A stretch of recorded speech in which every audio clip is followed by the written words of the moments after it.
Love praise the lord. ನಾನು ನಿಮ್ಮ ಪ್ರೀತಿಯ ಪಾಸ್ಟರ್ ಲೋಕೇಶ್ ಮಾತಾಡೋದು.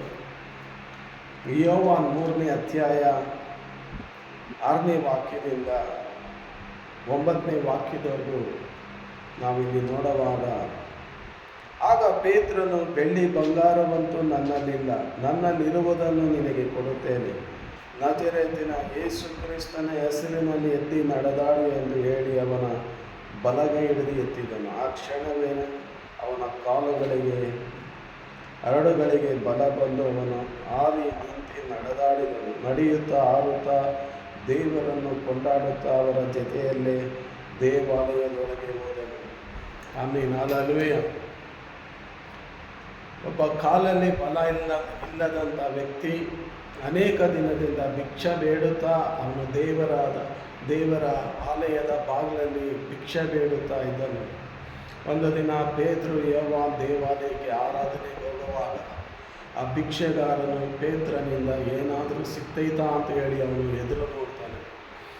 ಆಗ ಪೇತ್ರ ಹೇಳ್ತಾನೆ, ನನ್ನ ಹತ್ರ ಬೆಳ್ಳಿ ಬಂಗಾರವಂತೂ ಇಲ್ಲ, ಯೇಸು ಕ್ರಿಸ್ತನ ಹೆಸರಿನಲ್ಲಿ ಎದ್ದು ನಡೆದಾಡು ಅಂತ ಹೇಳುವಾಗ ಹೇಳಿ ಅವನ ಬಲಗೈ ಹಿಡಿದು ಎತ್ತುವಾಗ ಅವನ ಕಾಲುಗಳಿಗೆ ಬಲ ಬಂದು ಎತ್ತಿ ನಡೆದಾಡಿ ಕೊಂಡಾಡುತ್ತಾ ದೇವರ ಆಲಯದಲ್ಲಿ ಅವನು ಹೋದ ಅಂತ ಭಿಕ್ಷೆಗಾರನ್ನು ನಾವು ನೋಡ್ತೀವಿ.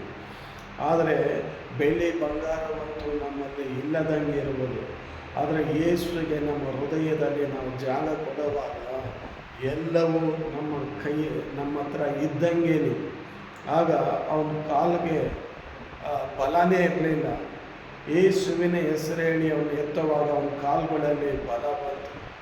ಆಗ ನಿಮ್ಮ ಆತ್ಮ ಪ್ರಾಣ ಶರೀರದಲ್ಲಿ ಬಲವೂ ಇಲ್ಲ ಅನ್ನೋದಾದರೆ, ದೇವರೇ ನನ್ನನ್ನು ಬಲಪಡಿಸು ಅಂತ ಯೇಸುವಿನ ನಾಮದಲ್ಲಿ ನೀವು ಕೇಳುವಾಗ ಯೇಸು ನಿಮ್ಮನ್ನು ಬಲಪಡಿಸ್ತಾನೆ. ದೇವರು ಆ ಭಿಕ್ಷೆಗಾರನು ದೇವಾಲಯದೊಳಗೆ ಹೋಗಿ ದೇವರನ್ನೇ ಕೊಂಡಾಡಿರಲಿಲ್ಲ.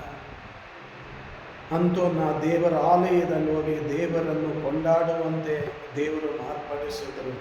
ನೀವು ಕೂಡ ಇದುವರೆಗೂ ದೇವರ ಆಲಯದಲ್ಲಿ ಹೋಗಿ ದೇವರನ್ನ ಕೊಂಡಾಡಿಲ್ಲ ಅನ್ನೋದಾದರೆ, ಇನ್ನು ಮುಂದೆ ದೇವರು ನಿಮ್ಮನ್ನು ದೇವರ ಆಲಯದಲ್ಲಿ ಹೋಗಿ ದೇವರನ್ನ ನೀವು ಕೊಂಡಾಡೋರಾಗಿ ದೇವರು ನಿಮ್ಮನ್ನು ಮಾರ್ಪಡಿಸ್ತಾನೆ. ದೇವರು ಆಮೇನ್. ಹಲ್ಲೆಲೂಯಾ.